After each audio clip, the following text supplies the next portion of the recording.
Hi ಎಲ್ರಿಗೂ ನಮಸ್ಕಾರ. Welcome back to my YouTube channel. ನಾನು ಶ್ರುತಿ. ಎಲ್ಲರೂ ಹೇಗಿದ್ದೀರಾ? ಐ ಹೋಪ್ ಎಲ್ಲರೂ ಚೆನ್ನಾಗಿದ್ದೀರಾ ಅಂತ ಅನ್ಕೊತೀನಿ. ನಾನು ಕೂಡ ತುಂಬಾ ಚೆನ್ನಾಗಿದ್ದೀನಿ.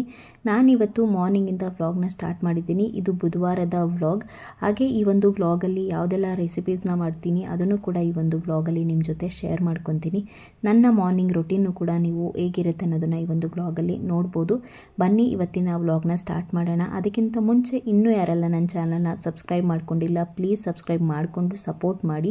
ಹಾಗೆ ಈ ಒಂದು ವ್ಲಾಗ್ ಇಷ್ಟ ಆದರೆ ಪ್ಲೀಸ್ ಲೈಕ್ ಮಾಡಿ, ಶೇರ್ ಮಾಡಿ. ನಿಮ್ಮ ಅನಿಸಿಕೆ ಅಭಿಪ್ರಾಯಗಳನ್ನ ನನಗೆ ಕಮೆಂಟ್ ಮೂಲಕ ತಿಳಿಸಿ. ಬನ್ನಿ ಇವತ್ತಿನ ವ್ಲಾಗ್ನ ಸ್ಟಾರ್ಟ್ ಮಾಡೋಣ. ಮೊದಲಿಗೆ ನಾನು ಎದ್ದ ತಕ್ಷಣ ಫಿಲ್ಟರ್ ಕಾಫಿಗೆ ರೆಡಿ ಮಾಡಿಬಿಡ್ತೀನಿ. ಆನಂದ್ ಬಂದ ತಕ್ಷಣ ಕಾಫಿ ಮಾಡ್ಕೊಳ್ಳೋದಕ್ಕೆ ಸರಿ ಹೋಗುತ್ತೆ ಅಂತ ಅಂದ್ಬಿಟ್ಟು, ಇಲ್ಲ ಅಂತಂದರೆ ಲೇಟ್ ಆಗುತ್ತೆ ಅವರಿಗೆ. ಹಾಗಾಗಿ ನಾನು ಬಂದ ತಕ್ಷಣ ನಾನು ಫಿಲ್ಟರ್ ಕಾಫಿಗೆ ರೆಡಿ ಮಾಡ್ಕೊಬಿಡ್ತೀನಿ. ಅವರು ಬಂದ ಮೇಲೆ ಕಾಫಿ ಮಾಡ್ಕೊಂಡು ಕುಡಿದ್ಬಿಟ್ಟು ಆಮೇಲೆ ಅವ್ರದ್ದು ಬೇರೆ ಕೆಲಸಗಳೇನಿದೆಯೋ ಅದನ್ನು ನೋಡ್ಕೊತಾರೆ. ಸೊ ಹಾಗಾಗಿ ಆ ಥರ ಮಾಡ್ಕೊತೀನಿ. ಅದಾಗಿದ ಮೇಲೆ ನಾನು ಇವತ್ತಿನ ಬ್ರೇಕ್ಫಾಸ್ಟಿಗೆ ನಾನು ಪನ್ನೀರ್ ಫ್ರೈಡ್ ರೈಸ್ ಮಾಡೋಣ ಅಂತ ಅಂದ್ಬಿಟ್ಟು ನಾನಿಲ್ಲಿ ಫಸ್ಟಿಗೆ ರೈಸಿಗೆ ಇಟ್ಬಿಡೋಣ ಅಂದ್ಬಿಟ್ಟು ಇಟ್ಕೊತಾ ಇದ್ದೀನಿ. ನಾನು ನಾರ್ಮಲಿ ಯೂಸ್ ಮಾಡುವಂಥ ರೈಸಲ್ಲೇ ನಾನು ಪನ್ನೀರ್ ಫ್ರೈಡ್ ರೈಸ್ ಮಾಡೋಣ ಅಂತ ಅಂದ್ಬಿಟ್ಟು ಅದಕ್ಕೆ ಸ್ವಲ್ಪ ಅನ್ನ ಉದುದ್ರಾಗಿ ಆಗಲಿ ಅಂದ್ಬಿಟ್ಟು ಅದಕ್ಕೆ ಸ್ವಲ್ಪ ಎಣ್ಣೆನ ಹಾಕ್ಕೊಂಡಿದ್ದೀನಿ. ಹಾಗೆ ಲಂಚ್ ಬಾಕ್ಸಿಗೆ ಅಂತ ನಾನು ಸ್ವಲ್ಪ ದಾಲ್ ಮಾಡ್ಕೊಳ್ಳೋಣ ಅಂತಂದ್ಬಿಟ್ಟು ಬೇಳೆನೂ ಕೂಡ ಬೇಯಿಸ್ಕೊಬಿಡೋಣ ಅಂದ್ಬಿಟ್ಟು ಅದನ್ನು ಕೂಡ ಕುಕ್ಕರಲ್ಲಿ ಬೇಯೋದಕ್ಕೆ ಇಡ್ತಾಯಿದ್ದೀನಿ. ಇದಕ್ಕೆ ಸ್ವಲ್ಪ ಅರಿಶಿನ ಹಾಕ್ಬಿಟ್ಟು ಬೇಯಿಸ್ಕೊತಾ ಇದ್ದೀನಿ. 2 3 ವಿಷಲ್ ಕೂಗಿಸ್ಕೊಂಡ್ರೆ ಸಾಕು, ಚೆನ್ನಾಗಿ ಬೆಂದಿರುತ್ತೆ ಅದು. ಪ್ರತಿದಿನ ನಾನು ಎಷ್ಟೇ ಬೇಗ ಇದ್ರೂ ಕೂಡ ಲೇಟ್ ಆಗೇ ಬಿಡುತ್ತೆ. ಸೊ ಹಾಗಾಗಿ ಇವತ್ತು ಇನ್ನೂ ಸ್ವಲ್ಪ ಬೇಗನೆ ಎದ್ದಿದ್ದೀನಿ. ಆನಂದ್ಗಂತೂ ಇವಾಗ ಬೇಗ ಹೋಗೋದ್ರಿಂದ ಅವರಿಗೆ ಲೇಟ್ ಆಗಬಾರ್ದು ಅಂದ್ಬಿಟ್ಟು ನಾನೇ ಸ್ವಲ್ಪ ಬೇಗ ಎದ್ದೇಳ್ತೀನಿ. ಇನ್ನು ಸ್ವಲ್ಪ ಪೀನಟ್ ಸಲಾಡ್ ಮಾಡ್ಕೊಳ್ಳೋಣ ಅಂತ ಅಂದ್ಬಿಟ್ಟು ಕಡಲೆಕಾಯಿನೂ ಕೂಡ ಬೇಯೋದಕ್ಕೆ ಇಟ್ಟಿದ್ದೀನಿ. ನಾನು ಡೈರೆಕ್ಟಾಗಿ ಬೇಯಿಸ್ಕೊತಾ ಇದ್ದೀನಿ, ಸ್ಟೀಮ್ ಏನು ಮಾಡ್ತಾ ಇಲ್ಲ. ಅದಕ್ಕೆ ಸ್ವಲ್ಪ ಉಪ್ಪನ್ನು ಹಾಕಿದ್ದೀನಿ. ಹಾಗೆ ನಾನಿಲ್ಲಿ ಸ್ವಲ್ಪ ಆಮ್ಲ ಜ್ಯೂಸ್ ಮಾಡ್ಕೊಳ್ಳೋಣ ಅಂತ ಅಂದ್ಬಿಟ್ಟು 3 ಆಮ್ಲನ ನಾನಿಲ್ಲಿ ಕಟ್ ಮಾಡ್ಕೊತಾ ಇದ್ದೀನಿ. ಅದರ ಜೊತೆಗೆ ನಾನು ಒಂದು ಅರ್ಧ ಟೀ ಸ್ಪೂನಷ್ಟು ಜೀರಿಗೆ, ಶುಂಠಿ ಮತ್ತು 1 ಹಳ್ಳು ಉಪ್ಪನ್ನ ತೊಗೊಂಡು ಗ್ರೈಂಡ್ ಮಾಡಿಕೊಂಡು ಹಾಗೆ ಇದಕ್ಕೆ 1 ಸ್ಪೂನಷ್ಟು ನಾನು ಹನಿನ ಹಾಕೊತಾ ಇದ್ದೀನಿ. ಇದು ಪ್ಯೂರ್ ಹನಿ. ಆನಂದ್ ಅವರ ಆಫೀಸಲ್ಲಿ ಒಬ್ಬರು ಕೊಲೀಗು ಜೇನು ಸಾಕಾಣಿಕೆ ಮಾಡ್ತಾರಂತೆ, ಅವರು ಕೊಟ್ಟಿರೋದು ಇದನ್ನು. ಹಾಗೆ ಈ ಆಮ್ಲ ಜ್ಯೂಸ್ ಕುಡಿಯೋದ್ರಿಂದ ಹೇರ್ಗೆ ಮತ್ತು ಸ್ಕಿನ್ಗೆ ತುಂಬ ಒಳ್ಳೆಯದು. ಜೊತೆಗೆ ವಿಟಮಿನ್ ಸಿ ಇರೋದ್ರಿಂದ ತುಂಬ ಬೆನಿಫಿಟ್ ಅಂತಲೇ ಹೇಳ್ಬೋದು. ಖಾಲಿ ಹೊಟ್ಟೆಯಲ್ಲಿ ಕುಡಿಯೋದ್ರಿಂದ ಆರೋಗ್ಯಕ್ಕೆ ತುಂಬ ಒಳ್ಳೆಯದು. ನಾನು ಕುಡಿದೆ. ಹಾಗೆ ಆನಂದ್ ಕುಡಿತಾರೋ ಇಲ್ವೋ ಅನ್ನೋ ಡೌಟಿಂದನೇ ಮಾಡಿದೆ. ಫಸ್ಟ್ ಕೇಳಿದೆ ಅವರು, ಅದಕ್ಕೆ ನೀನು ಕುಡ್ದ ಅಂತ ಕೇಳ್ತಾಯಿದ್ರು. ನಾನು ಕುಡಿದೆ, ತುಂಬಾ ಚೆನ್ನಾಗಿತ್ತು, ಕುಡೀರಿ ಅಂತ ಹೇಳಿದೆ. ಆಮೇಲೆ ಆನಂದ್ ಏರ್ಗೆ ತುಂಬ ಒಳ್ಳೆಯದು, ಅದಕ್ಕೆ ಕುಡಿತೀನಿ ನಾನು ಅಂತಂದ್ಬಿಟ್ಟು ಕುಡಿದ್ರು. ಅವ್ರು ಯಾವುದೇ ಜ್ಯೂಸ್ ಕುಡಿದ್ರೂ ಅಷ್ಟೇ, ಮಾರ್ನಿಂಗ್ ಟೈಮ್ ಯಾರಾದರೂ ಜ್ಯೂಸ್ ಕುಡಿತಾರ ಅಂತಾರೆ. ಸೊ ಹಾಗಾಗಿ ಕುಡಿದಾದ್ಮೇಲೆ ಅವರು ಯಾವುದೇ ಜ್ಯೂಸ್ ಕುಡಿದ್ರೂ ಅಷ್ಟೇ ಕಾಫಿ ಕುಡಿಲೇಬೇಕು. ಅದೇನೋ ಅವರಿಗೆ ಅಭ್ಯಾಸ ಆಗಿಬಿಟ್ಟಿದೆ. ಬೆಳಗ್ಗೆ 1 ಅರ್ಧ ಲೋಟ, ಸಂಜೆ 1 ಅರ್ಧ ಲೋಟ ಕುಡಿಲೇಬೇಕು ಅವರು, ಆ ಥರ ಅಭ್ಯಾಸ ಮಾಡ್ಕೊಂಡಿದ್ದಾರೆ. ಸೊ ಅದನ್ನು ಆಮ್ಲ ಜ್ಯೂಸ್ನ ಕುಡಿದ್ಬಿಟ್ಟು ಇಲ್ಲಿ ಕಾಫಿನ ಮಾಡ್ಕೊತಾ ಇದ್ದಾರೆ. ನಾನು ಪನ್ನೀರ್ ಫ್ರೈಡ್ ರೈಸ್ ಮಾಡ್ಕೊಳ್ಳೋಣ ಅಂತಂದ್ಬಿಟ್ಟು ಅದಕ್ಕೆ ಇಲ್ಲಿ ಎಲ್ಲನೂ ರೆಡಿ ಮಾಡ್ಕೊತಾ ಇದ್ದೀನಿ. ನಾನಿಲ್ಲಿ ಪನ್ನೀರ್ ಫ್ರೈಡ್ ರೈಸ್ ಮಾಡೋದಕ್ಕೆ ಒಂದು ಬಾಣಲಿಗೆ 2 3 ಸ್ಪೂನಷ್ಟು ಆಯಿಲ್ನ ಹಾಕ್ಕೊಂಡು ಪನ್ನೀರ್ನ ಈ ಥರ ಕಟ್ ಮಾಡಿಕೊಂಡು ಆಯಿಲ್ನಲ್ಲಿ ಸ್ವಲ್ಪ ಫ್ರೈ ಮಾಡ್ಕೊತಾ ಇದ್ದೀನಿ. ಯಾಕೆ ಅಂತಂದರೆ ಇದನ್ನು ಮತ್ತೆ ಫ್ರೈ ಮಾಡೋದಕ್ಕೆ ಹೋಗಲ್ಲ ಅಲ್ವಾ. ಸೊ ಹಾಗಾಗಿ ಈ ಥರ ಆಯಿಲ್ನಲ್ಲಿ ಫ್ರೈ ಮಾಡಿ ಎತ್ತಿಟ್ಕೊತಾ ಇದ್ದೀನಿ.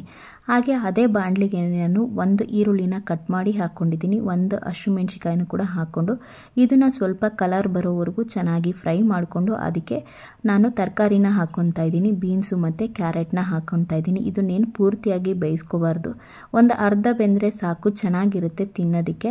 ಸೊ ಹಾಗಾಗಿ ಒಂದು ಸ್ವಲ್ಪ ಬಟಾಣಿನೂ ಇತ್ತು ಅದನ್ನು ಕೂಡ ಹಾಕ್ಕೊಂಡಿದ್ದೀನಿ. ಅದೆಲ್ಲ ಸ್ವಲ್ಪ ಚೆನ್ನಾಗಿ ಫ್ರೈ ಆದಮೇಲೆ ನಾನಿಲ್ಲಿ ಕ್ಯಾಪ್ಸಿಕಮ್ ಮತ್ತು ಕ್ಯಾಬೇಜ್ ಎರಡೂ ಕೂಡ ಹಾಕ್ಕೊಂಡಿದ್ದೀನಿ. ಇದಕ್ಕೆ ತುಂಬಾ ಚೆನ್ನಾಗಿರುತ್ತೆ, ಹಾಗಾಗಿ ಹಾಕ್ಕೊಂಡಿದ್ದೀನಿ ಪನ್ನೀರ್ ಫ್ರೈಡ್ ರೈಸಿಗೆ. ಇದಕ್ಕೆ ಸ್ವಲ್ಪ ಉಪ್ಪನ್ನು ಹಾಕ್ಕೊಂಡು ಚೆನ್ನಾಗಿ ಫ್ರೈ ಮಾಡಿಕೊಂಡು ಅದೆಲ್ಲ ಚೆನ್ನಾಗಿ ಫ್ರೈ ಆದಮೇಲೆ ನಾನಿಲ್ಲಿ ಸ್ವಲ್ಪ ರೆಡ್ ಚಿಲ್ಲಿ ಸಾಸು ಹಾಗೆ ವೆನಿಗರು, ಸೋಯಾ ಸಾಸು ಎಲ್ಲನೂ ಹಾಕ್ಕೊಂಡಿದ್ದೀನಿ. ಗ್ರೀನ್ ಚಿಲ್ಲಿ ಸಾಸ್ ಇರಲಿಲ್ಲ, ಹಾಗಾಗಿ ಹಾಕ್ಕೊಳ್ಳಿಲ್ಲ ನಾನು. ಅದೆಲ್ಲನೂ ಫ್ರೈ ಮಾಡಿಕೊಂಡು ಫೈನಲಾಗಿ ಇಲ್ಲಿ ರೈಸ್ನ ಹಾಕ್ಕೊತಾ ಇದ್ದೀನಿ. ರೈಸ್ನ ಹಾಕ್ಕೊಂಡು ಚೆನ್ನಾಗಿ ಮಿಕ್ಸ್ ಮಾಡ್ಕೋಬೇಕು ಪನ್ನೀರ್ ಫ್ರೈಡ್ ರೈಸಿಗೆ. ಹಾಗೆ ಸ್ವಲ್ಪ 1/4 ಸ್ಪೂನಷ್ಟು ನಾನಿಲ್ಲಿ ಪೆಪ್ಪರ್ ಪೌಡರ್ನ ಹಾಕ್ಕೊಂಡಿದ್ದೀನಿ. ಮತ್ತು ಉಪ್ಪನ್ನ ನೋಡ್ಕೊಂಡು ಹಾಕ್ಕೊಳ್ಳಿ ಬೇಕು ಅಂತಂದರೆ, ಇಲ್ಲ ಅಂತಂದರೆ ಉಪ್ಪು ಹಾಕ್ಕೊಂಡಿಲ್ಲ ಅಂದ್ರೂ ಕೂಡ ನಡೆಯುತ್ತೆ. ನಾನಿಲ್ಲಿ ಸ್ವಲ್ಪ ಬೇಕು ಅನ್ನಿಸ್ತು, ಸೊ ಹಾಗಾಗಿ ಇಲ್ಲಿ ಉಪ್ಪನ್ನು ಹಾಕ್ಕೊಂಡಿದ್ದೀನಿ ನಾನು. ಜೊತೆಗೆ ನಾನು ಸ್ವಲ್ಪ ಕೊತ್ತಂಬರಿ ಸೊಪ್ಪು ಮತ್ತು ಫೈನಲಾಗಿ ಇಲ್ಲಿ ಪನ್ನೀರ್ನು ಕೂಡ ಹಾಕ್ಕೊಂಡು ನೀಟಾಗಿ ಮಿಕ್ಸ್ ಮಾಡಿಕೊಂಡ್ರೆ ಪನ್ನೀರ್ ಫ್ರೈಡ್ ರೈಸ್ ರೆಡಿ ಆಗುತ್ತೆ. ಆಗಿದ್ಮೇಲೆ ನಾನಿಲ್ಲಿ ದಾಲ್ನು ಕೂಡ ರೆಡಿ ಮಾಡ್ಕೊಬಿಡೋಣ ಅಂದ್ಬಿಟ್ಟು ಅದನ್ನು ಕೂಡ ರೆಡಿ ಮಾಡ್ಕೊತಾ ಇದ್ದೀನಿ. ಒಂದು ಬಾಣಲಿಗೆ ಸ್ವಲ್ಪ ಎಣ್ಣೆ ಹಾಕ್ಕೊಂಡು ಅದಕ್ಕೆ ಸಾಸಿವೆ, ಜೀರಿಗೆ, ಕರಿಬೇವು ಒಂದು 3 ಹಸಿಮೆಣಸಿಕಾಯಿನ ತೊಗೊಂಡಿದ್ದೀನಿ, ಒಂದು ಈರುಳ್ಳಿನ ಕಟ್ ಮಾಡಿ ಹಾಕ್ಕೊಂಡಿದ್ದೀನಿ. ಇಲ್ಲಿ ಬ್ಯಾಡಗಿ ಮೆಣಸಿಕಾಯಿ ಹಾಕ್ಕೊಂಡಿದ್ರೆ ಚೆನ್ನಾಗಿರೋದು, ಸೊ ಇರಲಿಲ್ಲ ನಾನು ಹಾಗಾಗಿ ಹಾಕ್ಕೊಳ್ಳಿಲ್ಲ. ಇದಿಷ್ಟನ್ನು ಹಾಕಿ ಚೆನ್ನಾಗಿ ಫ್ರೈ ಮಾಡ್ಕೋಬೇಕು. ಅದು ಸ್ವಲ್ಪ ಬೇಯೋವರೆಗೂ ಕೂಡ ಈರುಳ್ಳಿ ಎಲ್ಲ ಚೆನ್ನಾಗಿ ಸಾಫ್ಟ್ ಆಗೋವರೆಗೂ ಕೂಡ ಬೇಯಿಸ್ಕೋಬೇಕು. ಈ ಬಿಸಿಲಿಗೆ ಮಸಾಲೆ ಎಲ್ಲ ಜಾಸ್ತಿ ತಿನ್ನೋದಕ್ಕಿಂತ ಈ ಥರ ದಾಲ್ ಮಾಡ್ಕೊಂಡ್ರೆ ಚೆನ್ನಾಗಿರುತ್ತೆ. ಅದಾಗಿದ್ಮೇಲೆ ನಾನಿಲ್ಲಿ ಸ್ವಲ್ಪ ಈರುಳ್ಳಿ ಎಲ್ಲ ಚೆನ್ನಾಗಿ ಫ್ರೈ ಆದಮೇಲೆ ಒಂದು ಅರ್ಧ ಸ್ಪೂನಷ್ಟು ನಾನಿಲ್ಲಿ ಶುಂಠಿ ಬೆಳ್ಳುಳ್ಳಿ ಪೇಸ್ಟನ್ನು ಹಾಕ್ಕೊಂಡಿದ್ದೀನಿ. ನೀವು ಬೇಕು ಅಂದರೆ ಸಣ್ಣ ಸಣ್ಣದಾಗಿ ಕಟ್ ಮಾಡಿ ಕೂಡ ಹಾಕ್ಕೋಬೋದು ಶುಂಠಿ ಮತ್ತು ಬೆಳ್ಳುಳ್ಳಿನ. ನನಗೆ ಬಾಯಿ ಸಿಕ್ಕಿದ್ರೆ ಅಷ್ಟು ಇಷ್ಟ ಆಗಲ್ಲ ಅಂತ ಅಂದ್ಬಿಟ್ಟು ಶುಂಠಿ ಮತ್ತು ಬೆಳ್ಳುಳ್ಳಿ ಪೇಸ್ಟನ್ನು ನಾನಿಲ್ಲಿ ಹಾಕ್ಕೊಂಡಿದ್ದೀನಿ. ಅದೆಲ್ಲ ಚೆನ್ನಾಗಿ ಫ್ರೈ ಆದಮೇಲೆ 2 ಟೊಮ್ಯಾಟೊನ ಕಟ್ ಮಾಡಿ ಹಾಕ್ಕೊಂಡಿದ್ದೀನಿ. ಹುಳಿಯಾಗಿರುತ್ತೆ ಚೆನ್ನಾಗಿರುತ್ತೆ ಅಂತ ಅಂದ್ಬಿಟ್ಟು ನಾನಿಲ್ಲಿ ಕಟ್ ಮಾಡಿ ಹಾಕ್ಕೊಂಡಿದ್ದೀನಿ.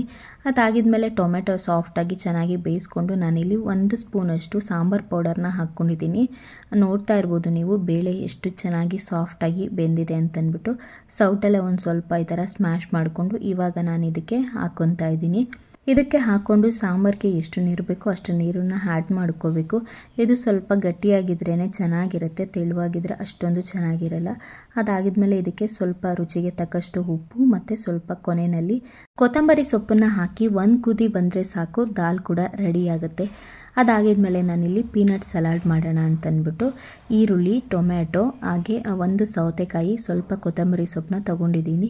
ನಾನಿಲ್ಲಿ ಹಸಿಮೆಣ್ಸಿಕಾಯಿ ಏನು ಹಾಕ್ತಾಯಿಲ್ಲ, ರೆಡ್ ಚಿಲ್ಲಿ ಪೌಡರ್ನ ಹಾಕೋಣ ಅಂತಂದ್ಬಿಟ್ಟು ಹಸಿಮೆಣ್ಸಿಕಾಯಿ ಬೇಡ ಅಂತ ಹೇಳ್ಬಿಟ್ಟು ನಾನಿಲ್ಲಿ ಅದನ್ನು ಸ್ಕಿಪ್ ಮಾಡಿದ್ದೀನಿ. ನೀವು ಬೇಕು ಅಂದರೆ ಕೂಡ ಅದನ್ನು ಹಾಕೋಬೋದು. ಇಲ್ಲಿ ಸ್ವಲ್ಪ ನಾನು ಬೇಯಿಸಿರೋದನ್ನೇ ತೊಗೊಂಡಿರೋದು, ಆವಾಗಲೇ ಬೇಯೋದಕ್ಕೆ ಇಟ್ಟಿದ್ನಲ್ಲ, ಬೇಯೋದಕ್ಕಿಟ್ರೆ ಒಂಥರ ಹಸಿಯಾಗಿ ಚೆನ್ನಾಗಿರುತ್ತೆ, ಹಂಗಾಗಿ ನಾನು ಸ್ವಲ್ಪ ಬೇಯಿಸ್ಕೊಂಡಿದ್ದೀನಿ.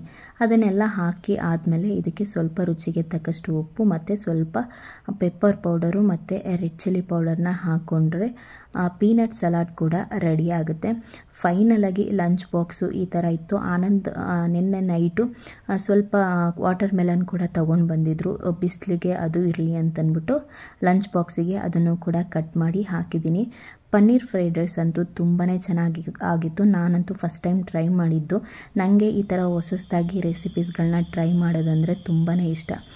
ಲಂಚ್ ಬಾಕ್ಸ್ ಎಲ್ಲ ರೆಡಿ ಮಾಡಿ ಕೊಟ್ಟಮೇಲೆ ನೋಡ್ತಾ ಇರ್ಬೋದು ನೀವೇ ಕಿಚನ್ನು ಎಷ್ಟು ಮೆಸ್ಸಿ ಆಗಿದೆ ಅಂತಂದ್ಬಿಟ್ಟು. ಸೊ ಎಲ್ರಿಗೂ ಗೊತ್ತೇ ಇರುತ್ತೆ, ನಾರ್ಮಲಿ ಹೌಸ್ ವೈಫ್ ಅಂತಂದಮೇಲೆ ಕುಕ್ ಮಾಡಿದ್ಮೇಲೆ ಕಿಚನ್ ಎಷ್ಟು ಮೆಸ್ಸಿ ಆಗಿರುತ್ತೆ, ಅದ್ರ ಜೊತೆಗೆ ಮಕ್ಕಳಿರೋ ಮನೆ ಅಂದಮೇಲೆ ಮನೆಯೂ ಅಷ್ಟೇ ಎಷ್ಟು ಮೆಸ್ಸಿ ಆಗಿರುತ್ತೆ ಅಂತ.